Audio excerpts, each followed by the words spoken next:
Pelatihan tenaga keolahragaan dan organisasi yang baru-baru ini terus digencarkan kepada beberapa cabang olahraga mendapatkan respon positif dari pengurus cabang olahraga. Atis Tardian, salah satunya Ketua Harian Persatuan Bola Basket Seluruh Indonesia atau Perbasi Kabupaten Bogor ini menyebut jika pelaksanaan pelatihan sangat bermanfaat bagi pelaku olahraga. Kegiatan ini sudah dipastikan akan berdampak besar ke depannya bagi perkembangan olahraga basket di Kabupaten Bogor. Dispora Kabupaten Bogor sendiri sebelumnya juga telah menggelar pelatihan serupa kepada cabang olahraga taekwondo dan juga karate. Untuk pelatihan SDM basket ini melibatkan 70 peserta dengan melibatkan narasumber yang memang berkompeten di bidangnya. Para peserta juga diambil perwakilan klub-klub anggota Perbasi Kabupaten Bogor. Tentunya kami merespon baik, berterima kasih kepada Dispora yang telah memberi kesempatan ya kepada Perbasi memberikan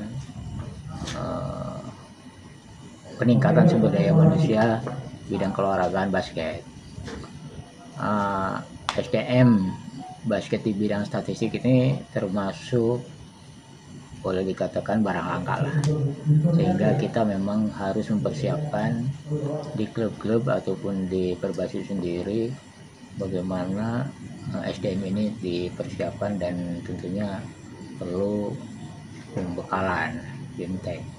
Alhamdulillah dari Jawa Barat yang memang pakarnya di dalam dalam hal statistik tabel, karena itu sangat penting. Tabel statistik sangat penting, bukan hanya sekedar angka, bukan hanya sekedar mencatat, tetapi harus benar-benar akurat, karena itu menjadi acuan bagi pelatih di dalam menentukan strategi, ya kan, strategi di dalam turnamen atau pertandingan.